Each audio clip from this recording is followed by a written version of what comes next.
Also tonight, a July 4th victory for President Trump. The House narrowly passed Republicans' massive tax cuts and spending package known as the One Big Beautiful Bill in a 218 to 214 vote. Only 2 House Republicans voted against it. They were not from New Jersey, and it now heads to President Trump's desk for his signature. The $3.4 trillion package extends the president's signature 2017 tax cuts, boosts border and homeland security funding, slashes safety net programs like Medicaid and food stamps, increases the state and local tax deduction known as SALT, and raises the debt ceiling by $5 trillion. The final vote was delayed multiple times. House Minority Leader Hakeem Jeffries spoke against the bill for a record-breaking 8 hours, 44 minutes, but it was no match for President Trump and House Speaker Mike Johnson, who spent most of the last 24 hours meeting with and speaking to GOP holdouts to get them to change their votes.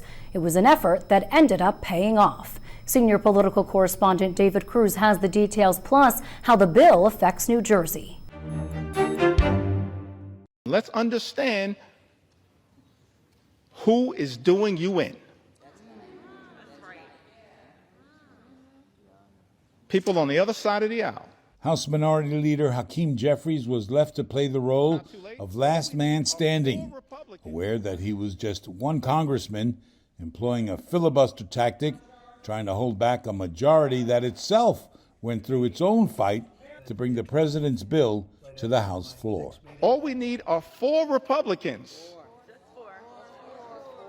to join us to show John McCain levels of courage.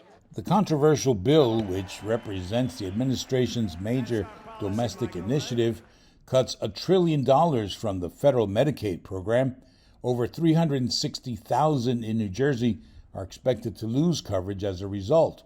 Almost $300 billion in cuts to SNAP, that's food stamps, impacting 800,000 state residents enrolled in that program, all while slashing over $4 trillion in taxes for mostly the well-to-do, a dichotomy that had Democrats howling in opposition and fearing for what's next, especially but not exclusively for those on the margins. When people lose health care coverage, right, that means they're not going and getting preventative care. It means they're not going to see their doctor, right? So more often than not, they will end up at hospitals and emergency rooms. And so you're going to see the cost shift to hospitals, and especially in a place like Hudson County, you have a lot of these safety net hospitals. So it's going to be harder from an operational perspective for them because you're going to have more uninsured people coming in for their health care, right? So that means everyone that's on private insurance is going to see their premiums going to go up, right? It means that the providers are going to have to charge more to make up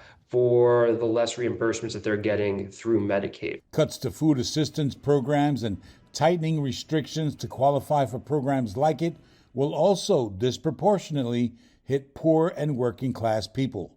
Laura Waddell is the director of the healthcare program for New Jersey Citizen Action.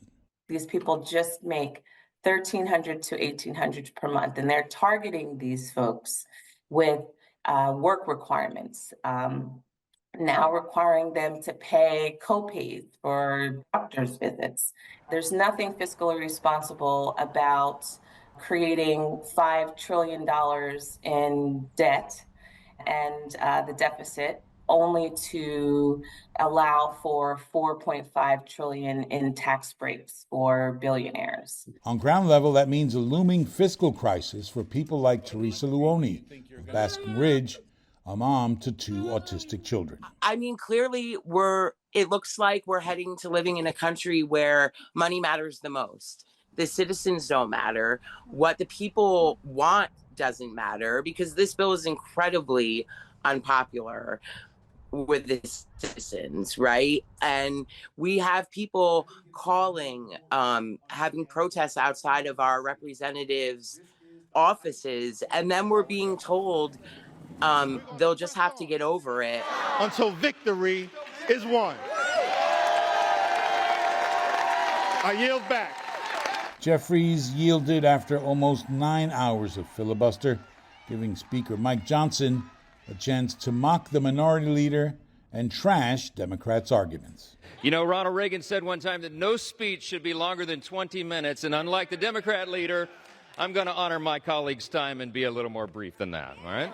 I just want to say something that many of us learned when we were children. We were taught, you know, it takes a lot longer to build a lie than to tell the simple truth.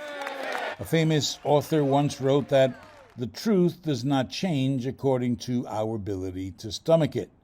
For Democrats, the taste of this big, beautiful bill is hard to stomach. For Republicans and the president they follow, the sweetness of the victory left them very satisfied today. I'm David Cruz, NJ Spotlight News.